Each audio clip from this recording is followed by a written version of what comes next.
The CEO of Whitmore Aviation stood at gate B-17, his voice cold as ice as he addressed the entire flight crew assembled before him.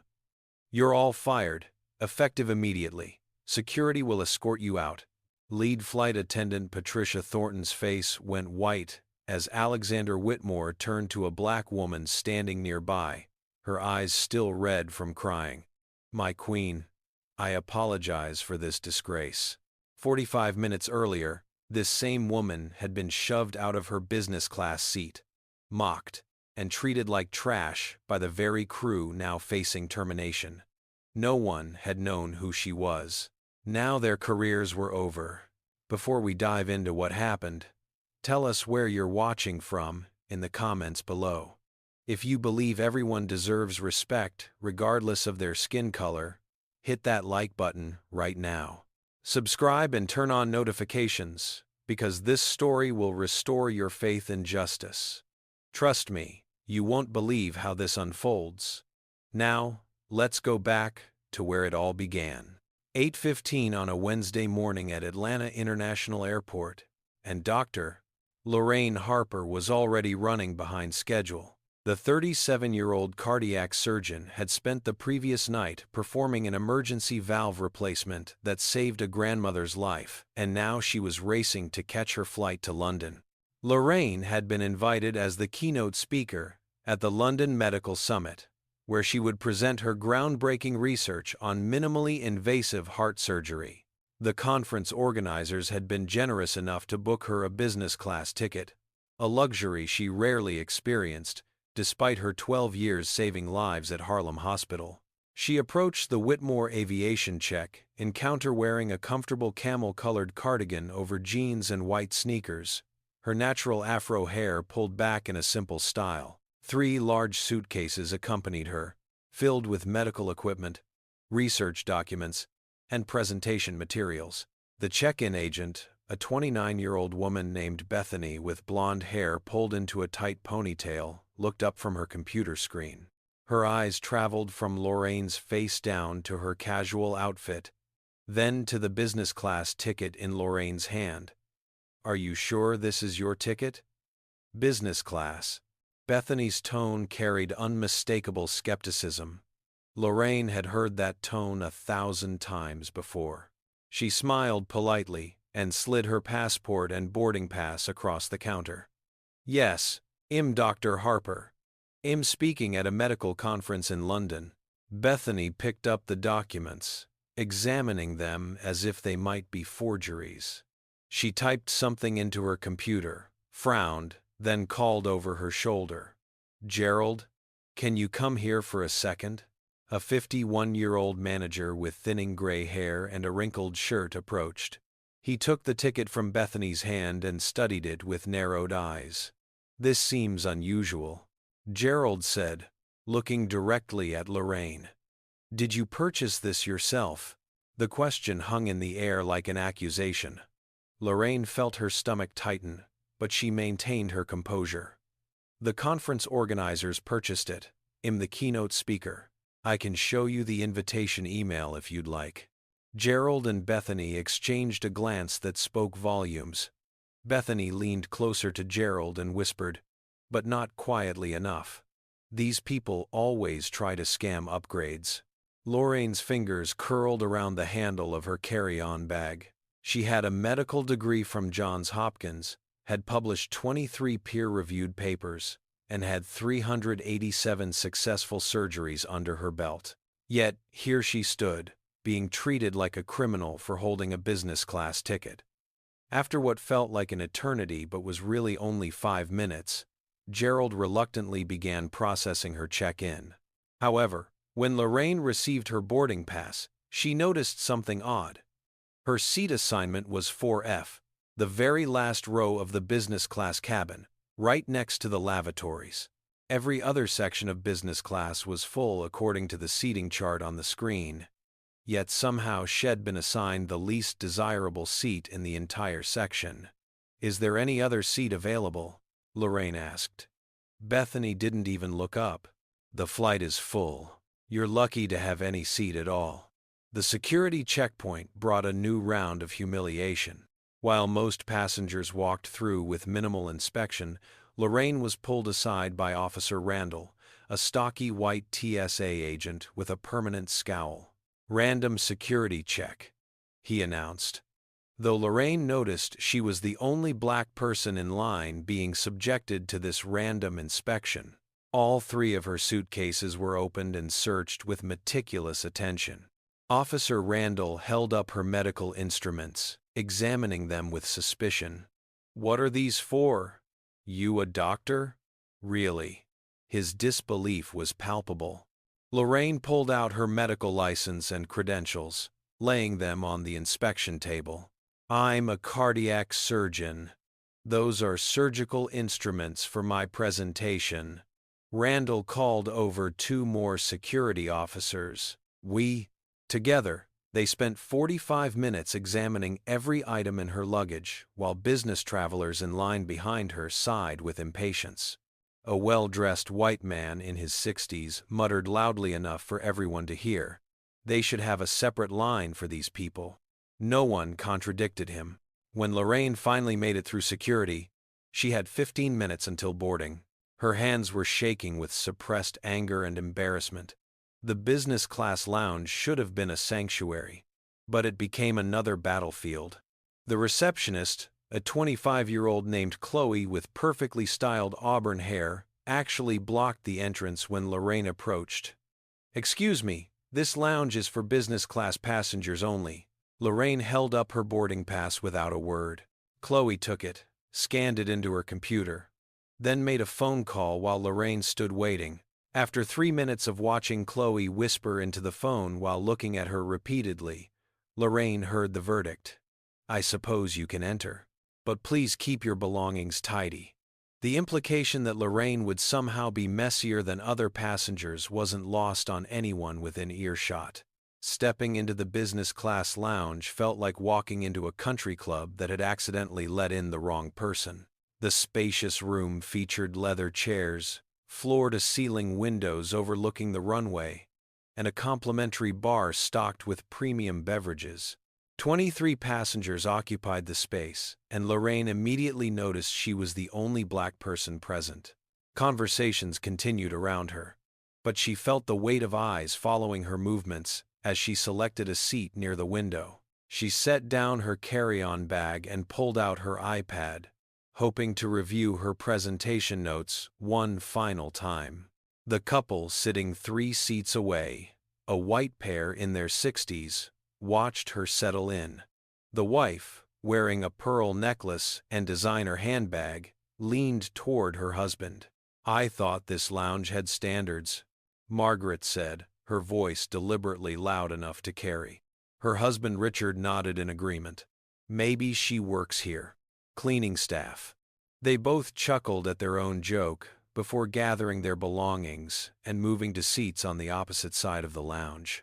Lorraine felt heat rise in her cheeks but forced herself to focus on her iPad screen.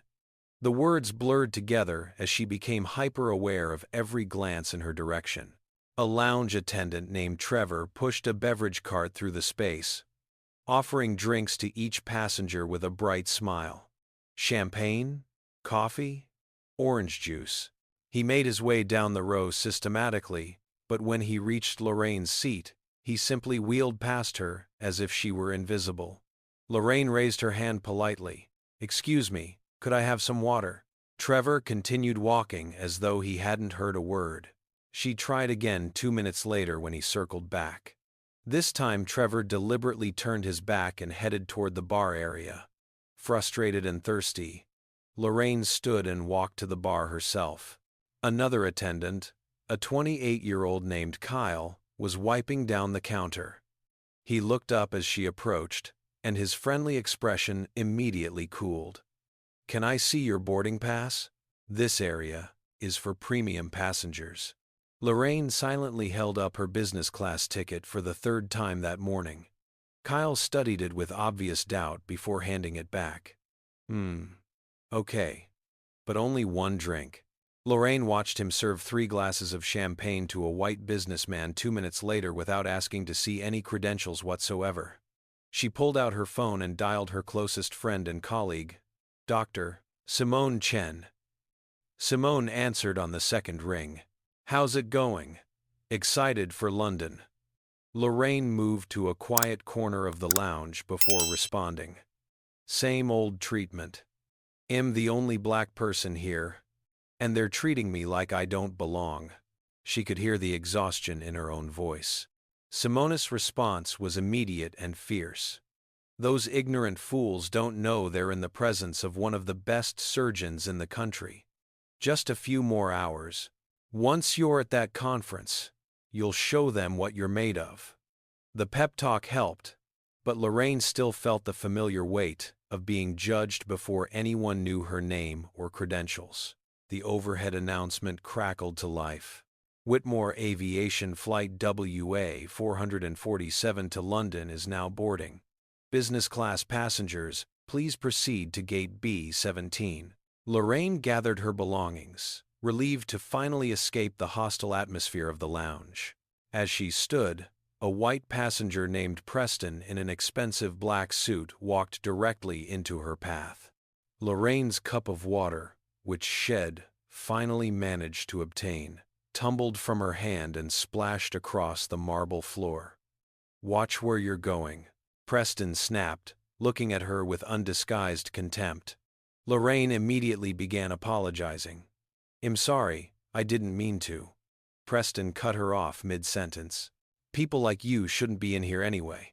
This lounge is for professionals. Trevor rushed over, but his concern was entirely focused on Preston. So sorry, sir. Let me get you another drink right away. He didn't spare a single glance for Lorraine, who stood with water droplets on her shoes.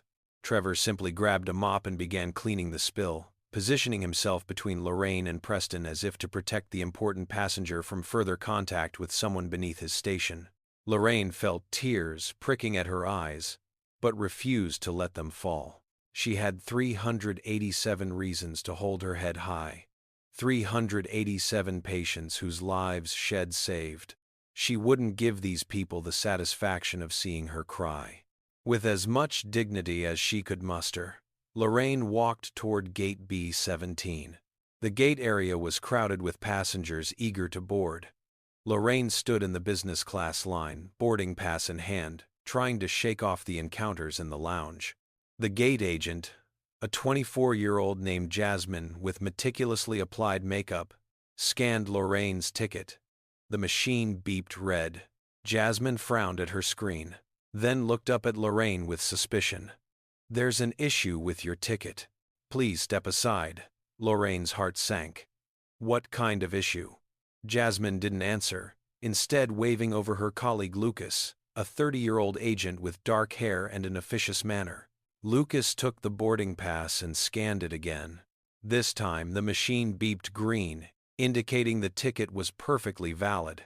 He examined the screen, then Lorraine, then the screen again. It's fine. Let her through, he finally said to Jasmine, though his tone suggested he wasn't entirely convinced. Jasmine handed the boarding pass back to Lorraine without making eye contact or offering any apology for the delay. Lorraine walked down the jet bridge, her stomach churning with anxiety about what awaited her on the aircraft. The moment she stepped onto the plane, she was greeted by Derek, a 29-year-old flight attendant with perfectly styled blonde hair. Had been welcoming each passenger with a warm smile and enthusiastic. Welcome aboard. Enjoy your flight. But when Lorraine appeared in the doorway, Derek's smile vanished. He gave her a curt nod before immediately turning his attention to the white passenger behind her, his cheerful demeanor instantly restored. Lorraine made her way through the first-class cabin, feeling the eyes of passengers tracking her movement, then entered the business class section. Her seat, 4F, was exactly where Shed feared, in the last row next to the lavatory. The seat beside hers, 4E, was currently empty. As Lorraine attempted to lift her heavy carry-on bag into the overhead compartment, she struggled with its weight. The bag contained some of her heavier medical equipment, and she stretched on her toes trying to hoist it high enough. Further up the cabin, She could see Derek effortlessly helping a white passenger named Franklin store 2 large suitcases without even being asked. Derek laughed at something Franklin said, clearly enjoying the interaction. Meanwhile, Lorraine was still wrestling with her bag, beads of sweat forming on her forehead. She finally turned to Derek. "Excuse me, could you help?" Derek glanced at her with annoyance. "I'm busy. You'll have to manage." He then walked right past her to adjust a blanket for another passenger.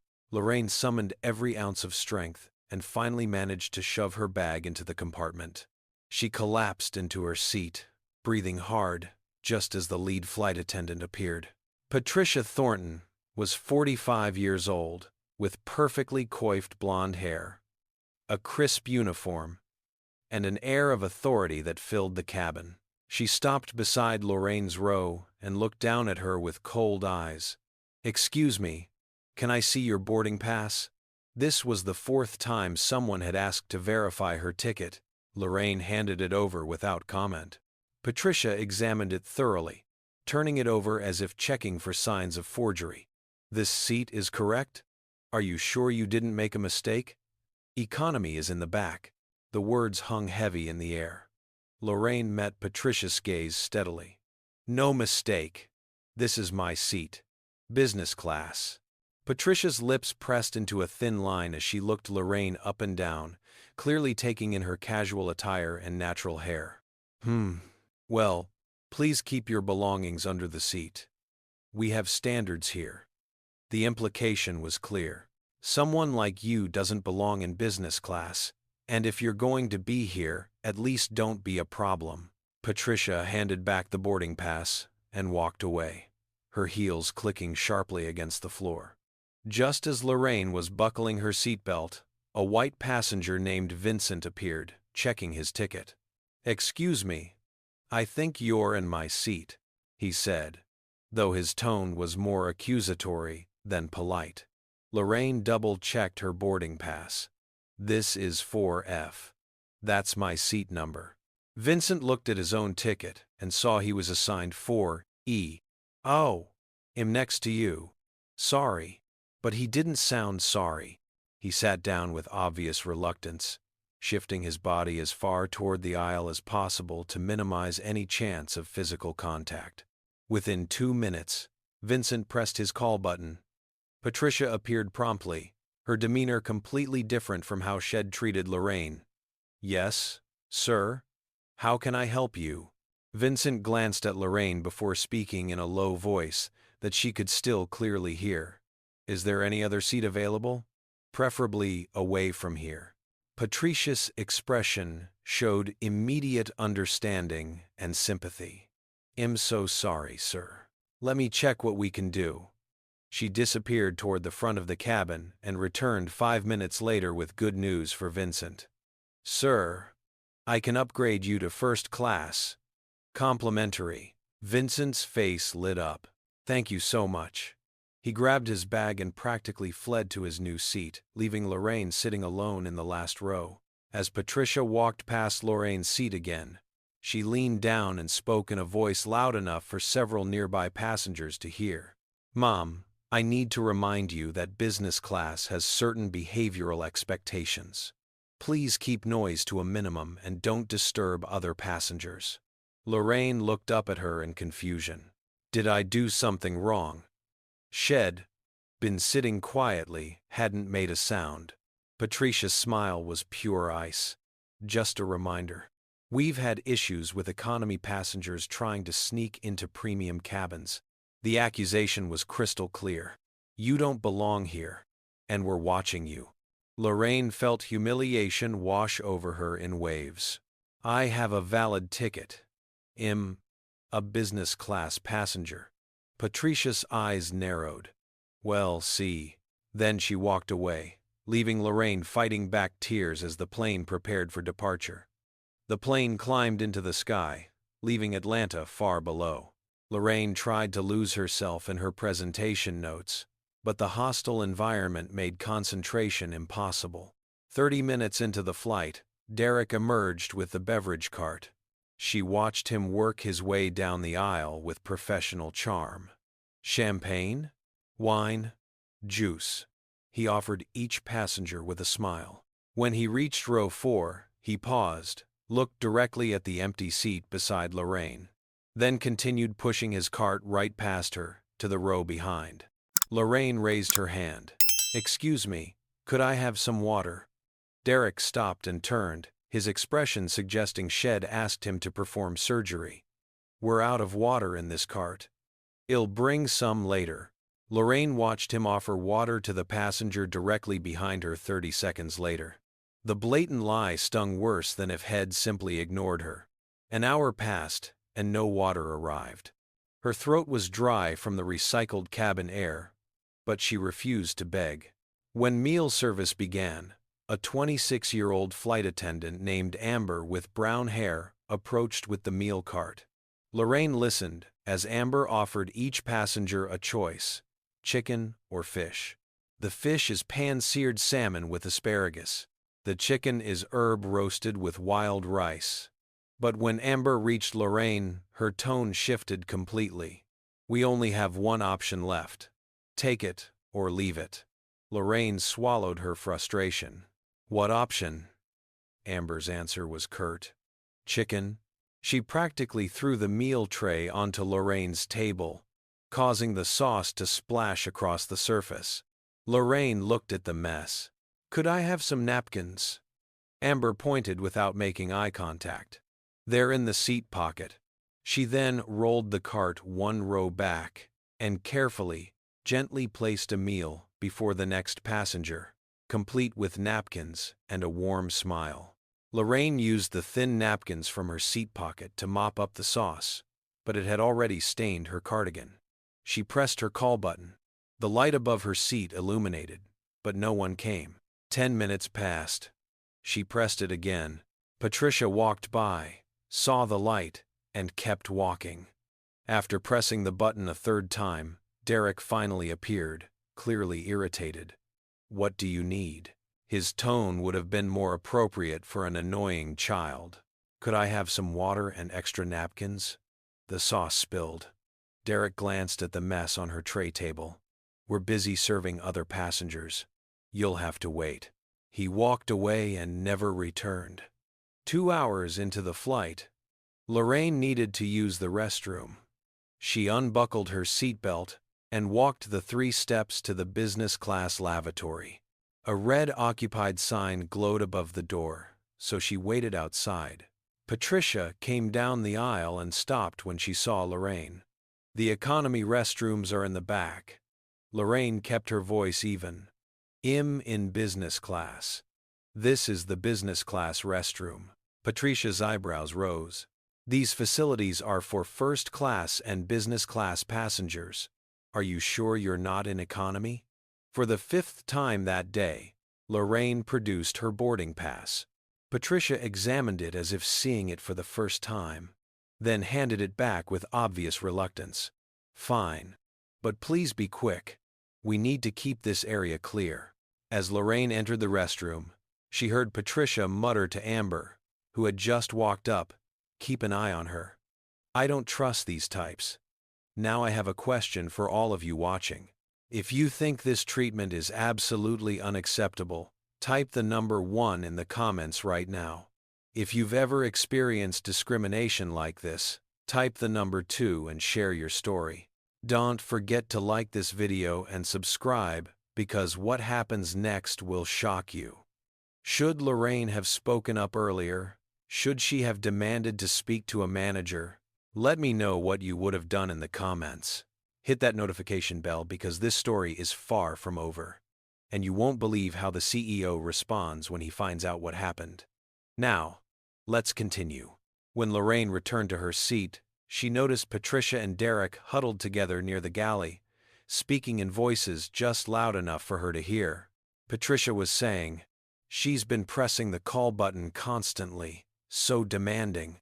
Derek nodded in agreement, and she complained about the meal. "I don't know why they let people like her in business class." Lorraine's hands clenched into fists.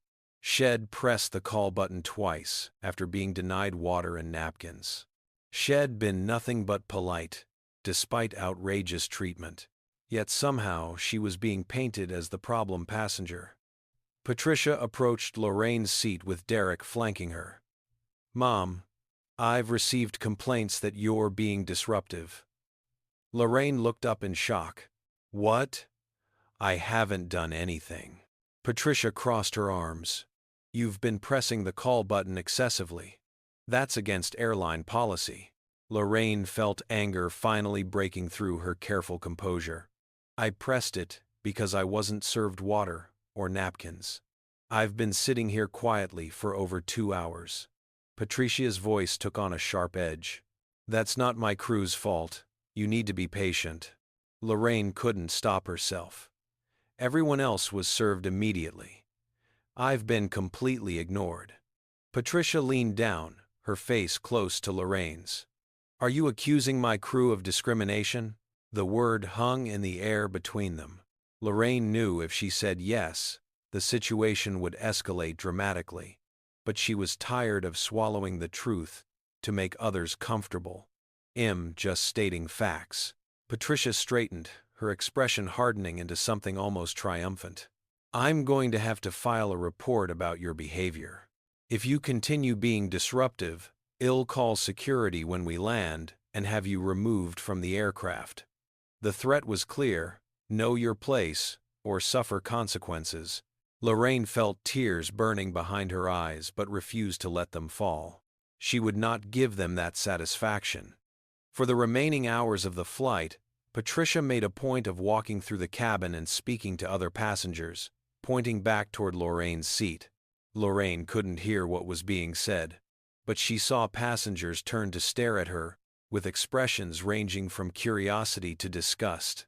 One passenger, a 60-year-old man named Gerard, spoke loudly enough for half the cabin to hear. "They should screen people better before letting them into business class." Several passengers nodded in agreement. Lorraine sat in her seat, feeling more alone and dehumanized than she'd ever felt in her life.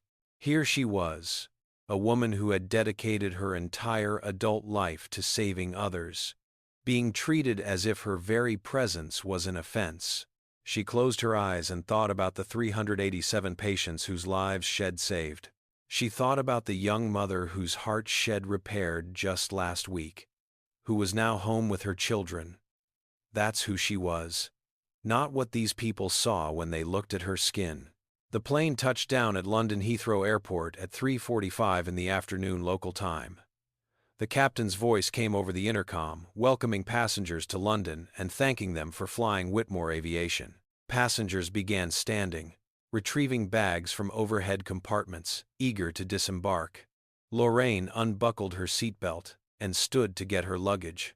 Patricia suddenly appeared beside her.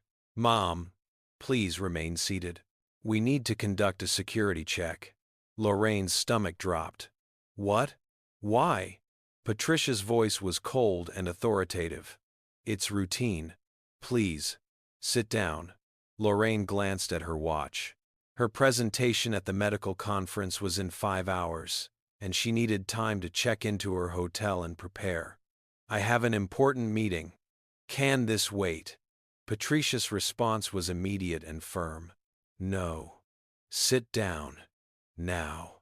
Lorraine sank back into her seat, watching as every other passenger filed off the plane. Several turned to stare at her as they passed, and she heard whispered conversations. A passenger named Irene leaned toward her husband. "I knew she was trouble from the start." The husband nodded knowingly.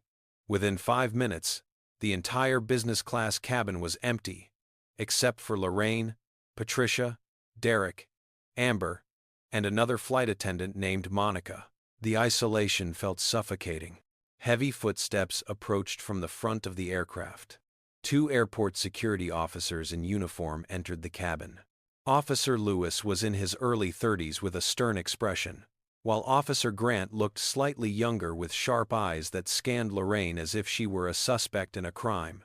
Patricia stepped forward to greet them. "Officers, thank you for coming. This passenger has been extremely disruptive throughout the flight. She's been aggressive with my crew, and I have reason to suspect she may be carrying prohibited items in her luggage. Lorraine shot to her feet. That's not true. I haven't done anything wrong. I'm a doctor traveling to a medical conference. Officer Lewis held up a hand. Mom, we need to check your luggage. Please retrieve your bags from the overhead compartment. His tone left no room for argument. Lorraine's hands shook as she pulled down her 3 suitcases. Officer Grant gestured to a row of empty seats. Open them. All of them. Lorraine unzipped the first suitcase, revealing neatly packed medical instruments, research documents, and her presentation materials. Officer Lewis began removing items one by one, examining each with suspicion. Patricia stood with her arms crossed, watching with an expression of vindication.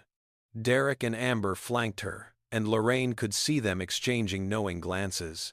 Officer Grant opened the second suitcase, pulling out Lorraine's carefully prepared graphs and charts. What are these devices?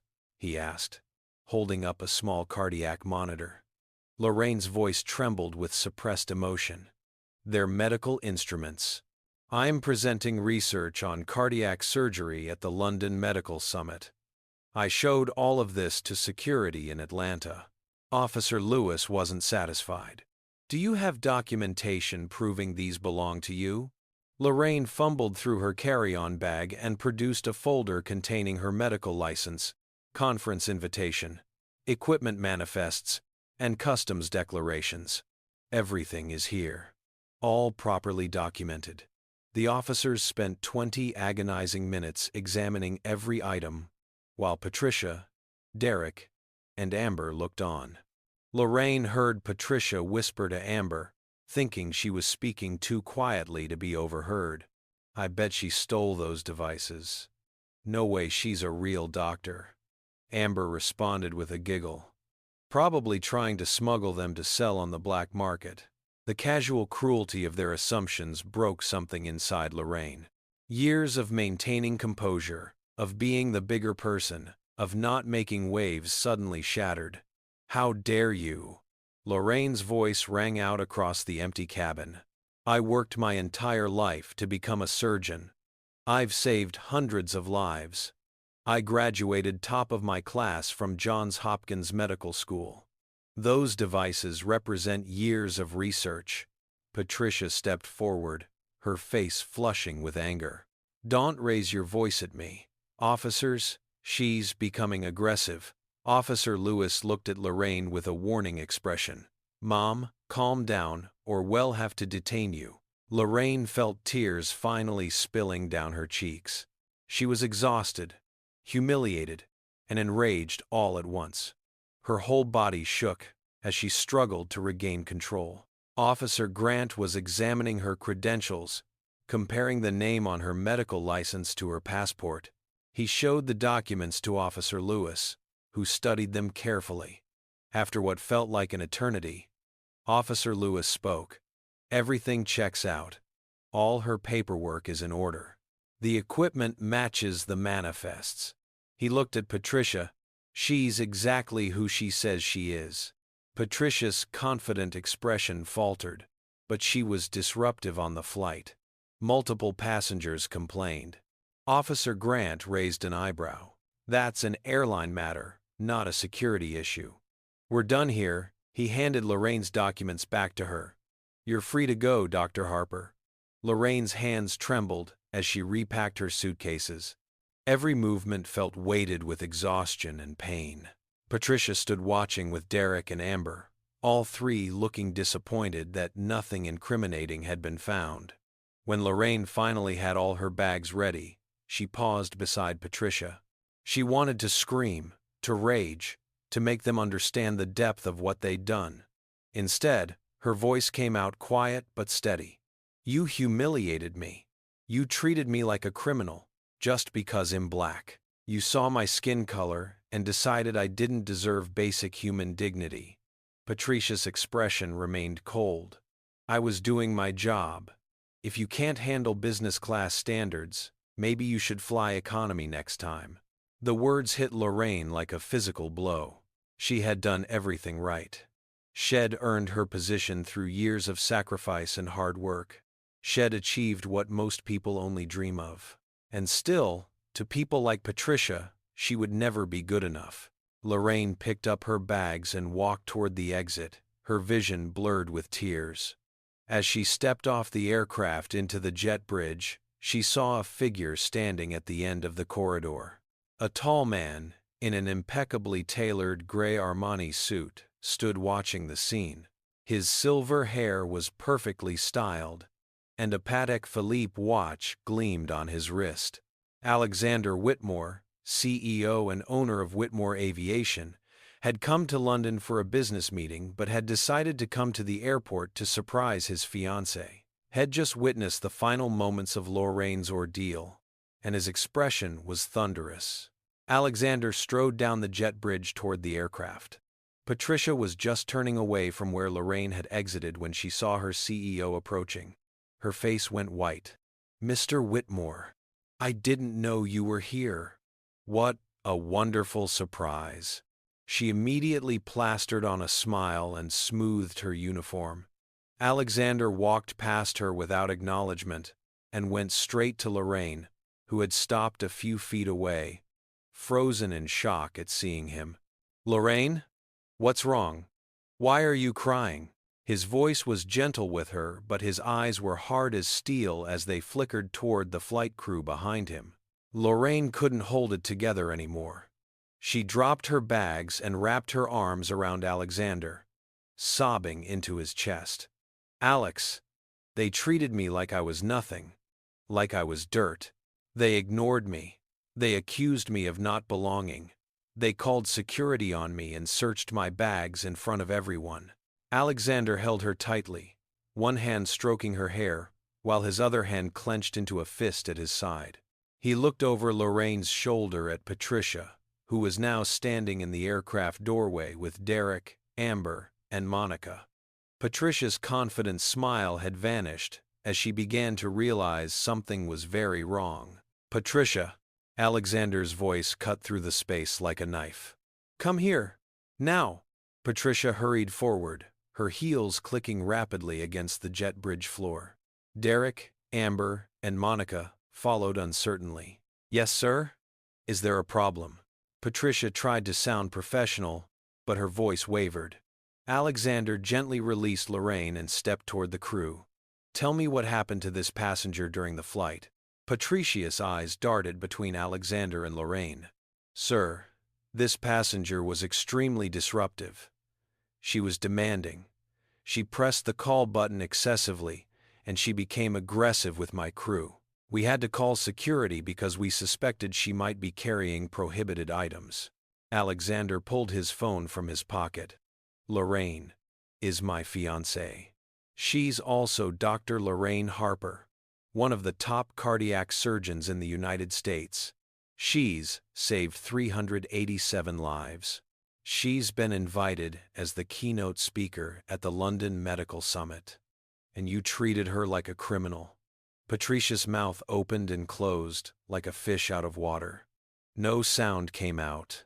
Derek and Amber exchanged panicked glances. Alexander continued, his voice growing colder with each word. "I'm going to watch the cabin camera footage right now, and you're going to stand here while I do it." He pulled up an app on his phone and called the airline's technical operations team. "This is Whitmore. Pull all cabin footage from flight WA 447. Every camera angle. Send it to my device immediately." Within 3 minutes, the video files appeared on his tablet. Alexander stood in the middle of the jet bridge and began watching. Lorraine could see the screen from where she stood, and even she was shocked by how clear the discrimination looked when viewed objectively. The footage showed Patricia asking to see Lorraine's boarding pass multiple times while never questioning other passengers.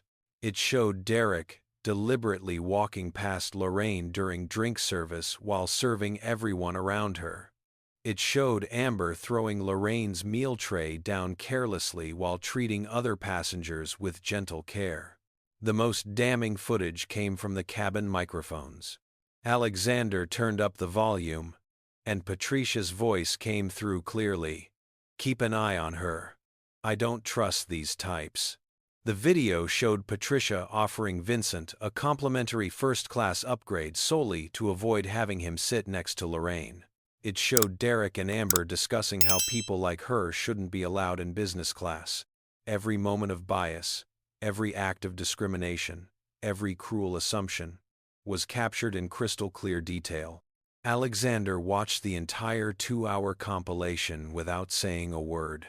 When the video ended, he looked up at his crew with an expression of such fury that Patricia actually took a step backward. "Explain this," Alexander said, his voice dangerously quiet. Patricia's face had gone from white to red. "Sir, I was just maintaining cabin standards. That's my job. I have to ensure all passengers behave appropriately." Alexander held up the tablet. "Show me where in this video Dr. Harper behaved inappropriately. Show me one moment where she was rude, demanding, or disruptive." Patricia stammered. She kept pressing the call button. Alexander's voice rose. "Because your crew refused to serve her. She asked for water and was ignored. She asked for help with her luggage and was refused. She was treated like garbage from the moment she stepped on this aircraft." Derek tried to defend himself. "Sir, we were just following procedure." Alexander turned to him. "Show me the procedure that says you walk past a passenger during drink service. Show me the procedure that says you offer everyone a choice of meals except one passenger. Show me the procedure that says you upgrade another passenger for free just so he doesn't have to sit next to someone." Derek had no answer. Amber began crying. "We're so sorry. Please, we need these jobs. We have families." Alexander's expression didn't soften. "You should have thought about that before you decided that a passenger's skin color determined how you treated them." He turned to the security officers who were still standing nearby. "Did this crew request you search Dr. Harper's bags?" Officer Lewis nodded. "Yes, sir. They claimed she was disruptive and possibly carrying prohibited items." Alexander looked at them. "In your professional opinion, was she disruptive?" Officer Grant shook his head. "No, sir. She was cooperative and polite. All her documentation was in perfect order. There was no legitimate reason for the search." Alexander turned back to Patricia. "So, you wasted airport security resources. You falsely accused a passenger. You defamed a woman who has dedicated her life to saving others. You violated every policy this airline has about passenger treatment and discrimination."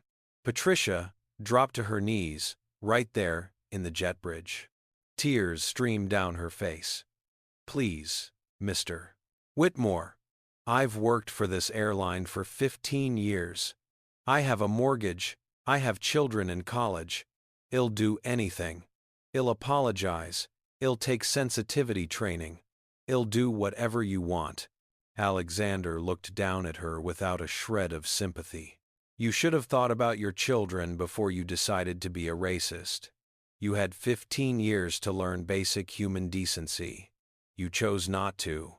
He pulled out his phone again and made a call. "Greg, this is Alex. I need you to terminate 4 employees immediately. Flight WA 447. Patricia Thornton, Derek Mills, Amber Chen, and Monica Stevens. Yes, right now. Effective immediately. Send security to escort them out." Derek found his voice. "You can't do this. We have rights. We have contracts." Alexander's laugh was bitter. "You violated company policy. You engaged in blatant racial discrimination. You defamed a passenger. I have every legal right to terminate you, and am going to make absolutely certain that no other airline in this industry ever hires any of you. Your careers in aviation are over." Security personnel arrived and began escorting the 4 crew members away. Patricia was sobbing hysterically. Amber and Monica went quietly, faces buried in their hands. Derek continued protesting until security actually had to take his arm. As they disappeared down the corridor, Alexander turned to Lorraine and took both her hands in his. "I am so sorry. This should never have happened. On my airline or any other airline. You deserve better. You deserve respect, dignity, and honor everywhere you go." Alexander wasn't finished. He immediately called his head of operations. "Victoria, I need a complete investigation. Every employee who interacted with Dr. Harper today, from the check-in desk to boarding. Pull all security footage from the terminal. Interview witnesses. I want a full report on my desk by tomorrow morning." He looked at Lorraine. "Anyone else who treated you badly will face consequences." Lorraine shook her head. "Alex, you don't have to do all this." Alexander's expression was fierce. "Yes, I do. If my own airline treats people this way, then I've failed. I've responsible for creating a culture that allowed this to happen." Within the hour, Alexander had sent an email to every Whitmore aviation employee worldwide. The subject line read, "Zero tolerance for discrimination." The message was clear and uncompromising. Effective immediately, all employees will undergo mandatory anti-racism and diversity training. Any employee found engaging in discriminatory behavior will be terminated without warning. We are establishing a passenger advocacy hotline where travelers can report discrimination anonymously. We are hiring a chief diversity officer who will report directly to me. We are partnering with the NAACP and other civil rights organizations to audit and improve all company policies. Alexander also announced the creation of a $5 million scholarship fund for Black students pursuing careers in aviation. "The lack of diversity in our industry is a disgrace," he wrote. "We will do our part to change that." He made one more call, this time to the president of the NAACP. Donating $1 million in Dr. Lorraine Harper's name. "It's not enough, but it's a start." Lorraine tried to protest. "Alex, $1 million. Alexander took her hand. "You've spent your life fighting this battle. It's time people like me stepped up and fought alongside you." The story exploded across social media. A passenger on the flight had recorded video of the confrontation between Alexander and the crew on their phone. They posted it online, and within 6 hours, it had 2 million views. The hashtag Justice for Dr. Harper began trending worldwide. Thousands of comments poured in supporting Lorraine and condemning the crew's behavior. Many people shared their own stories of experiencing discrimination while traveling. The video also sparked larger conversations about systemic racism in the airline industry and beyond. Major news outlets picked up the story. CNN, BBC, The Guardian, and dozens of others ran features on what happened. Patricia, Derek, and Amber found their personal information leaked online. They received thousands of messages condemning their actions. Patricia's husband was forced to release a statement saying his wife's behavior didn't reflect their family's values. Derek's social media accounts were flooded with angry comments. Amber posted a tearful apology video that only made things worse when commenters pointed out she was sorry she got caught, not sorry for her actions. All 4 of them tried to find work at other airlines but discovered that Alexander had been true to his word. Head shared the video and report with every major airline in the industry. They were effectively blacklisted. Alexander took Lorraine to the Ritz London, one of the most luxurious hotels in the city. Head booked the Royal Suite, a sprawling space with views of Green Park. A private dinner had been prepared by the hotel's Michelin-starred chef. As they sat down to eat, Alexander reached across the table to take Lorraine's hand. "I know today was terrible. I know it was traumatic and exhausting and infuriating, but I promise you, I'm going to spend the rest of my life making sure you never experience anything like that again." Lorraine squeezed his hand, feeling the first genuine smile of the day cross her face. "Thank you for standing up for me. Thank you for seeing me as a human being worthy of respect." Alexander lifted her hand to his lips and kissed it gently. "Always. You're my queen." Friday morning arrived with London's typical grey skies, but Lorraine felt sunshine in her soul for the first time since the flight.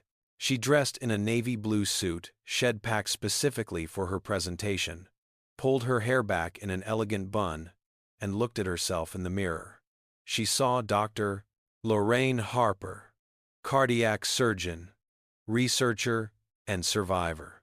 Alexander stood behind her, adjusting his tie. "You look incredible. Are you ready to show 3,000 doctors what brilliance looks like?" Lorraine took a deep breath. "I'm ready." The London Excel Center was enormous, a modern convention space on the waterfront.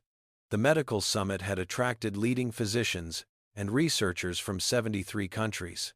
Lorraine's presentation was scheduled for 9:30 in the main auditorium, which seated 3,000 people. As she and Alexander walked through the corridors, several doctors recognized her from her publications. They stopped to shake her hand and express excitement about her presentation. One researcher from Germany said, "Dr. Harper, I've been following your work on minimally invasive valve repair. It's revolutionary." When Lorraine walked onto the stage, the vast auditorium was packed. 3,000 faces looked up at her, representing decades of medical expertise and experience. Alexander sat in the front row, giving her an encouraging smile. The conference chairman, Dr. Edmund Clark, a 70-year-old British cardiac surgeon who was considered a legend in the field, introduced her. "Ladies and gentlemen, it is my great honor to present Dr. Lorraine Harper, whose groundbreaking research is changing the landscape of cardiac surgery." Applause filled the room. Lorraine stepped up to the podium and looked out at the audience. Just 2 days ago, she'd been treated as if she didn't matter, as if her very presence was offensive. Now she stood before the most respected minds in medicine, ready to share work that could save thousands of lives. She began speaking, her voice clear and confident. "Thank you, Dr. Clark, and thank you all for being here. Today, I'm going to present 7 years of research on minimally invasive mitral valve repair, a technique that reduces recovery time from 6 weeks to just 2 weeks and increases success rates from 85% to 97%. For the next 45 minutes, Lorraine took the audience through her research. She explained the surgical technique in detail, showed videos of actual procedures, presented statistical analyses proving improved outcomes, and discussed the implications for future cardiac care. The auditorium was silent, except for her voice. Doctors leaned forward in their seats, taking notes, fully absorbed in her presentation. When she showed the final slide, a video of a patient who'd undergone her procedure and was playing soccer with his grandchildren just 3 weeks later, the entire auditorium erupted. 3,000 medical professionals rose to their feet in a standing ovation that lasted 5 full minutes. Dr. Clark returned to the stage with tears in his eyes. "Dr. Harper, your work is nothing short of revolutionary. You are changing the future of cardiac care. Thank you for sharing this with us." Lorraine felt her own tears threatening to fall, but this time they were tears of joy and validation. The question and answer session lasted an hour because so many doctors wanted to know more. A surgeon from Germany asked, "How long did it take to perfect this technique?" Lorraine answered honestly, 7 years of research, 123 trial surgeries, and countless sleepless nights. But every moment was worth it when I see patients returning to their families healthy and whole. A researcher from Japan asked about training programs. Lorraine was ready with her answer. "I'm partnering with Harlem Hospital to create a fellowship program. We want to teach surgeons worldwide so this technique can help as many patients as possible. After the session ended, Lorraine was surrounded by colleagues. Representatives from Cleveland Clinic approached. "Dr. Harper, we'd love to have you consult on our cardiac program." Mayo Clinic offered to fund her next research project. Royal Brompton Hospital in London invited her to take a visiting professorship. Lorraine was overwhelmed by the response.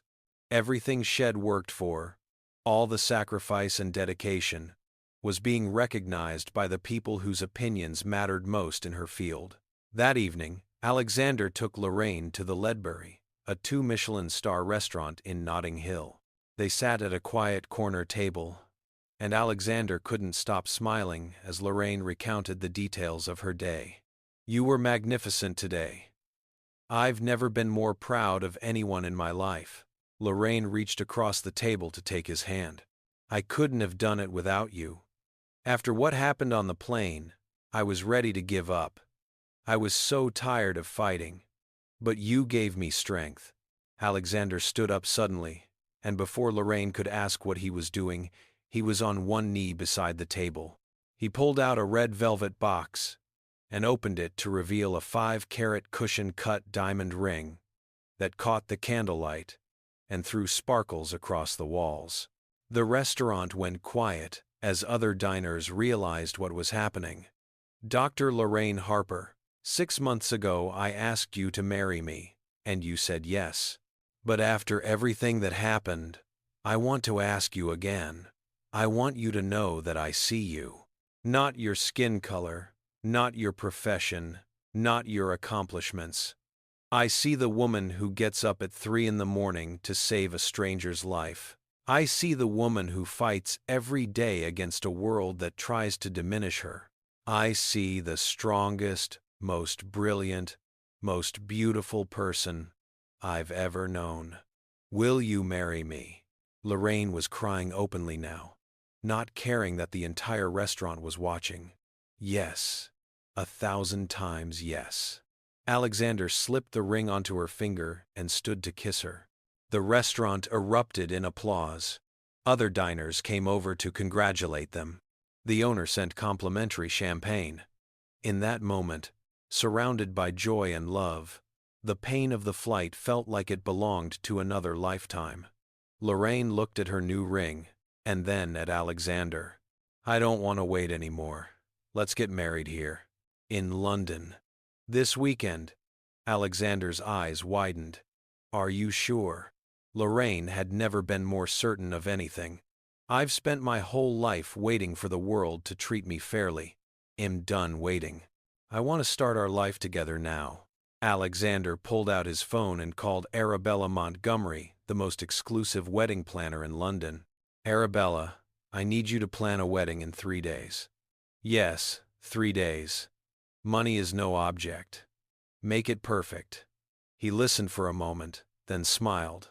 "Thank you. He'll send you the details." He looked at Lorraine. "She says it's ambitious, but she can do it."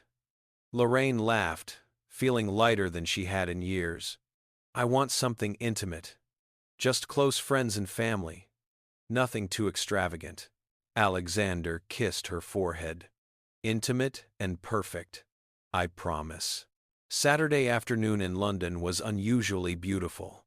The sun broke through the clouds, just as guests began arriving at Kensington Palace Gardens, one of the most prestigious private venues in the city. Arabella had worked a miracle, transforming the gardens into an intimate wedding paradise. White roses lined the aisle, candles flickered in elegant lanterns, and a small orchestra played softly. 50 guests took their seats, a carefully curated group of family and close friends.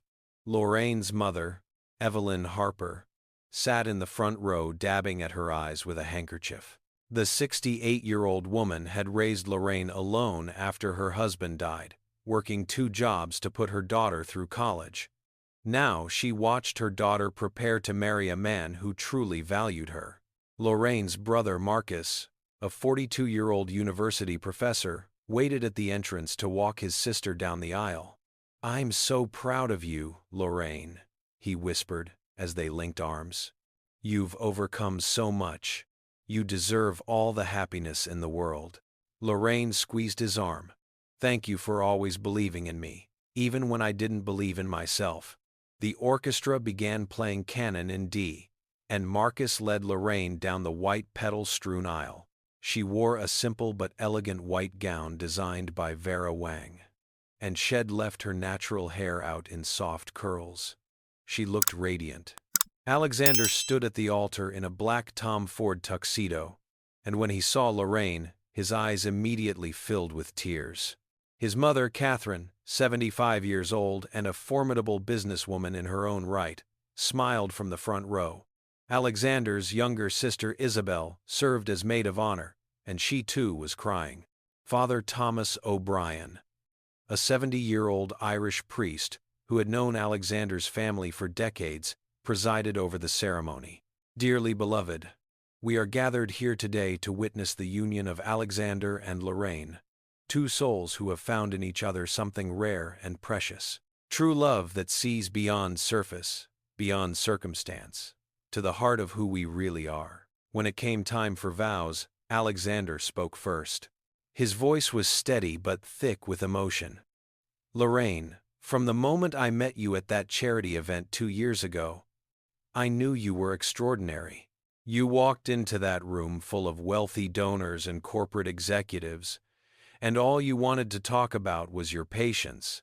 You told me about a 10-year-old boy whose heart you'd repaired, and the way your face lit up when you talked about him coming back for his checkup and showing you his soccer trophy. That's when I fell in love with you. Not because you're brilliant, though you are. Not because you're beautiful, though you are. But because you have the biggest, most generous, most compassionate heart I've ever known. I promise to stand beside you always, to fight for justice with you, to support your dreams, and to love you unconditionally for the rest of my life. Lorraine took a shaky breath before speaking. Alex, you saw me when others looked away. You valued me when others dismissed me. You loved me not, despite who I am, but because of who I am. You've shown me that there are people in this world who will stand up for what's right, even when it costs them something. You've taught me that I don't have to shrink myself to make others comfortable. With you, I can be exactly who I am. I promise to be your partner, your confidant, your biggest supporter. I will love you with everything I have, today and every day after.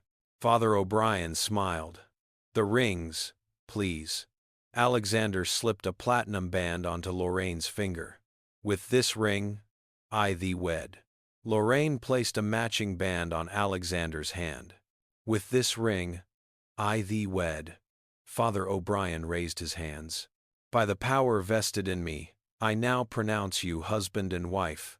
Alexander, you may kiss your bride. Alexander pulled Lorraine close and kissed her as their guests applauded and cheered. The small orchestra launched into a joyful recessional, and the newly married couple walked back down the aisle hand in hand, both beaming. The reception was held in an elegant tent on the palace grounds. Dinner was catered by one of London's finest chefs, featuring roasted butternut squash soup, pan-seared salmon, beef Wellington, and a 3-tier wedding cake with vanilla and chocolate layers. After dinner, Alexander stood to give a toast. The room fell silent as he looked around at the assembled guests. Thank you all for being here to celebrate this incredible day with us. Marrying Lorraine is the greatest honor of my life.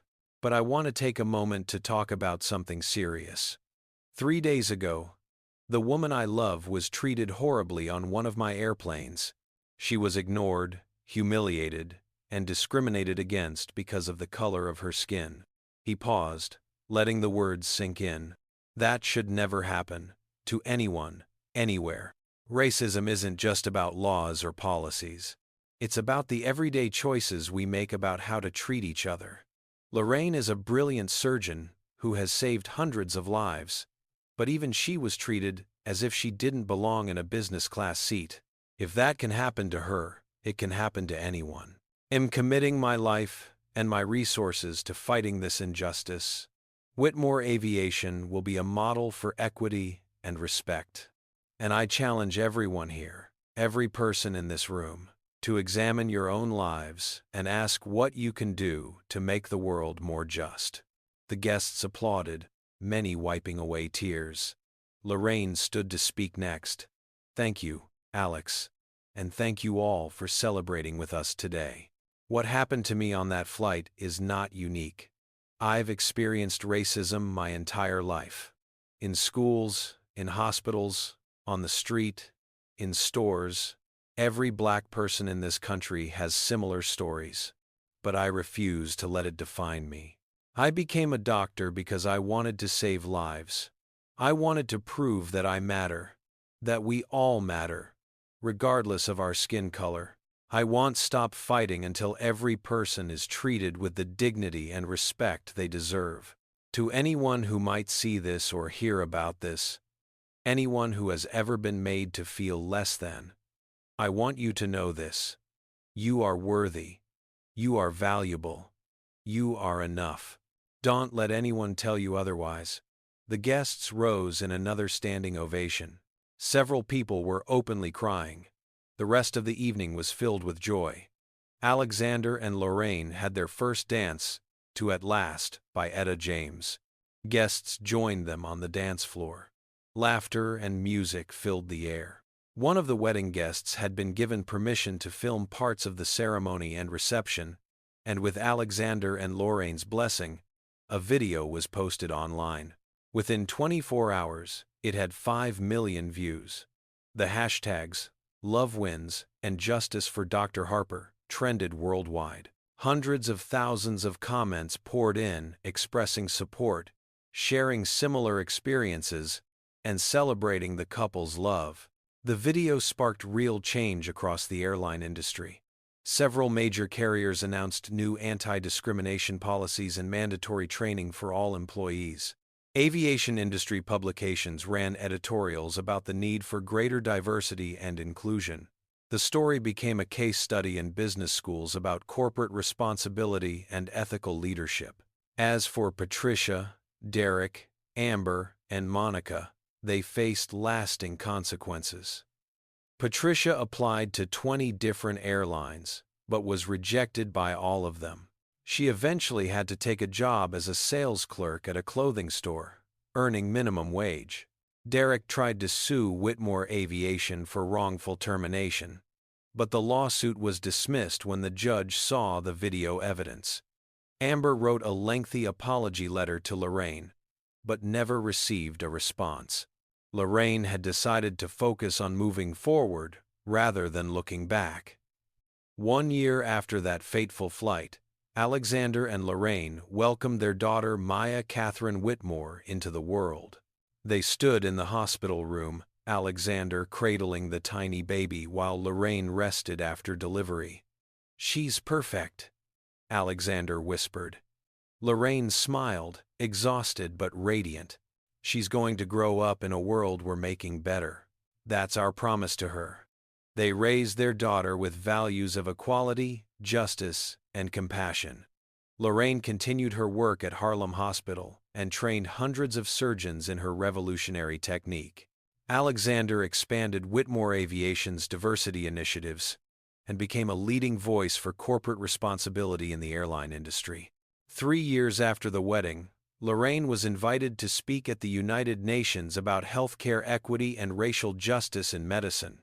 She stood at the podium in the iconic UN General Assembly Hall and told her story. She spoke about the flight, about being treated as less than human, about how close she'd come to giving up. But she also spoke about resilience, about the importance of allies like Alexander, and about hope for a better future. "Change happens when good people refuse to accept injustice," she concluded. "Change happens when we stand up for each other. Change happens when we decide that everyone, regardless of their race, deserves dignity and respect. That's the world I'm fighting for. That's the world I believe we can create together."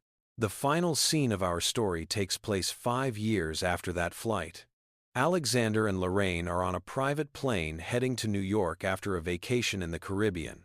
Young Maya plays with toys in her seat, while her parents sit together looking out the window at the clouds below. Lorraine turns to Alexander with a thoughtful expression. Can you believe all of this started because of one terrible flight? Alexander takes her hand. Sometimes the worst moments lead to the best outcomes. That flight showed me how much work we still have to do. But it also brought us closer together. It showed me your strength. It made me a better person. Lorraine leans her head on his shoulder. I love you, Alex. Alexander kisses the top of her head. I love you too, my queen. Always and forever. So let me ask you all something. What did you think of this story? If you believe everyone deserves to be treated with respect, regardless of their skin color, type yes in the comments.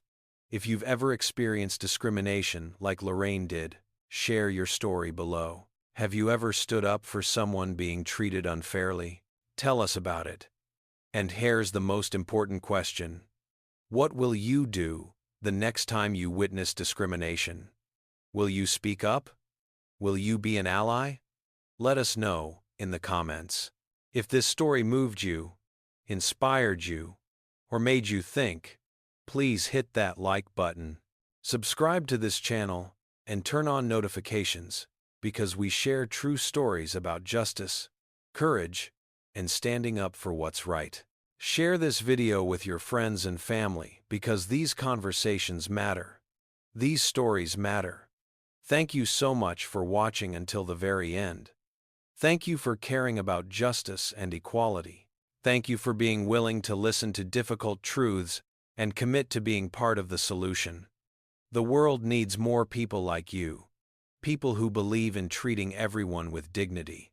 Remember that love is stronger than hate, justice is more powerful than prejudice, and together we can build a better world. May you always stand up for what's right. May you always treat others with kindness, and may you never lose faith in the possibility of change. Until next time, take care of yourselves and take care of each other. This powerful story teaches us that discrimination remains a painful reality, even in spaces that claim to value professionalism and service. Dr. Lorraine Harper's experience reveals how racial bias operates through countless small acts of disrespect, denial of service, and assumptions about who belongs where. The flight crew's behavior demonstrates how prejudice can be normalized when people fail to recognize their own biases or challenge discriminatory attitudes in their workplace culture. The most important lesson is that silence enables injustice. Alexander Whitmore's response shows what true allyship looks like. He didn't make excuses, minimize the harm, or ask Lorraine to be patient.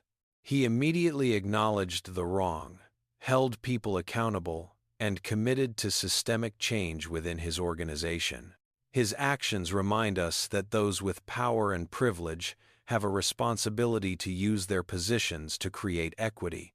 Lorraine's resilience throughout her ordeal demonstrates the exhausting reality that many people of color face daily. She had to maintain composure while being humiliated, prove her credentials repeatedly, and endure treatment no human being should experience. Her story challenges us to examine our own behavior and ask hard questions. Do we see people's humanity first, or do we make assumptions based on appearance? When we witness discrimination, do we speak up or stay silent?